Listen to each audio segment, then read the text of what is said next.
Hi, my name is Bart Van Rooyen, and I am the Bishop of the Diocese of Corner Brook and Labrador. And thank you for joining us today.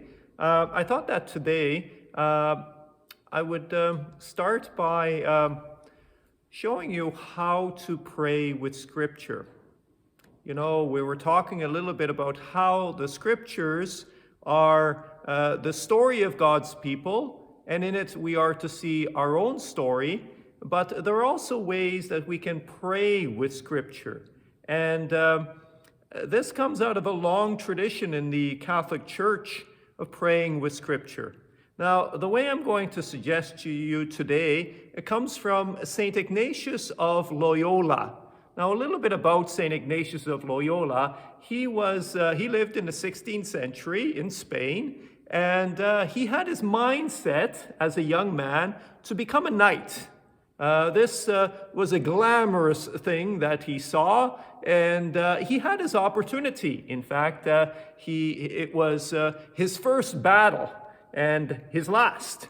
Unfortunately, what happened was that he got hit by a cannonball and it shattered his leg into all kinds of, it was a mess. It took him over a year to recuperate in the hospital. And during that time, of course, he had nothing to do. I mean, especially in those days, you know, there's no TV, there's no electronics of any kind. What do you do in the hospital? And the only books that were available to him were the Bible and a book of the life of the saints of his day. And, you know, not having much of a choice, he began to read both. And as he did, he began to imagine himself being part of the story. And that becomes his method for us, that we're called to imagine ourselves to become part of the story, that we're not just a reader who is distant, but we're encouraged to take on the role of one of the people, especially when it comes in the Gospels and meeting Christ, you know, encountering him one-on-one. Let me show you how this works. I'm going to read a brief reading from Mark's Gospel, and then I'll ask you a few questions that hopefully will give you a chance to enter into the very character of Bartimaeus.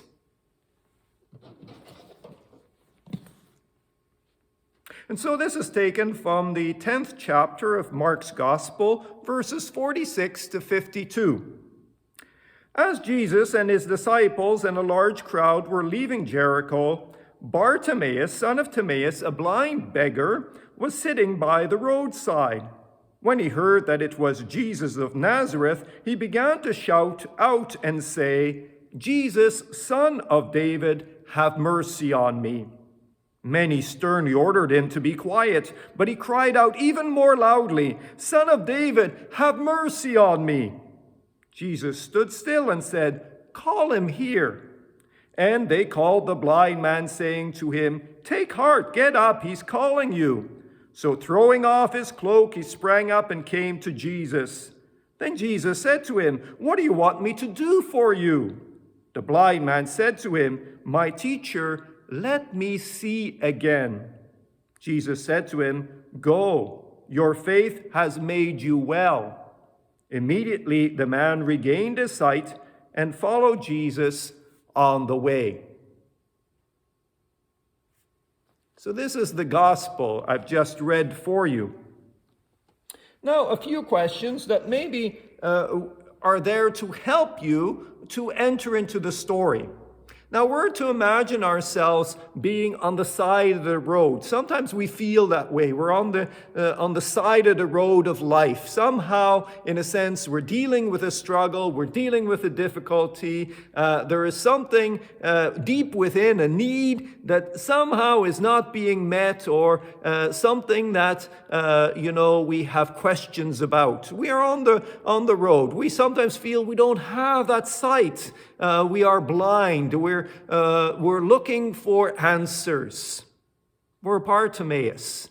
We're to put ourselves into this man's shoes. And as he hears Jesus is coming, there is a sense of hope. Now, how do we reach out towards that hope? How do we reach out to Jesus? That's the question. So he cries out. It's the cry from within. And it is that cry that we need to give voice to. That cry that is so often there. And in a sense, we try to meet with so many different things. Get in touch with that cry. Then we hear that, we're crying and people are telling us to shut up. You see, there's this counter force that is happening in our life that basically says, don't bother. It doesn't matter. Just shut up. You're just causing a disturbance. You're doing something that is unlike what every other person is doing. The spiritual journey sometimes feels like is being cried down. That people are saying, shut up. Don't bother. Okay? So how do we cope with that resistance? How do we persevere? We see how Bartimaeus, in a sense, cries the louder. And we're there to put ourselves in there saying, what have we done? What are we willing to do? How far are we willing to go? Then we hear news that Jesus is calling him. And someone is saying, take heart. The teacher is calling you. The delight of knowing that somehow we are being heard. Our initial cry is being heard. What are we willing to do? Bartimaeus is willing to leave the cloak of a beggar behind. In a sense, he's leaving the past. He throws it off. He jumps up. He runs to Jesus. Sometimes we need to look at, what are we willing to do? What is it that we are doing? Are we are we desiring this encounter? And then we have the encounter itself. The encounter is a very simple one. And Jesus asks one question. It's a strange question, really, because it should be obvious to Jesus what this man wants him to do for him. The guy's blind. But Jesus asks, what do you want me to do for you? Jesus is literally asking us to put it into words. He doesn't assume. See, Bartimaeus could end up asking him tons of different things. He might not even put his finger right on that which is most important. Jesus is saying, what do you want me to do for you? And in that encounter of prayer, it is to answer. Maybe at first to reflect and then to answer. I want to see again. There's a real depth to that answer. It's not just his physical blindness. He wants to see with new eyes. And we see how he uses that new sight because immediately he follows Jesus. In a sense, it's much more than physical sight that he's been given. He's been given spiritual sight.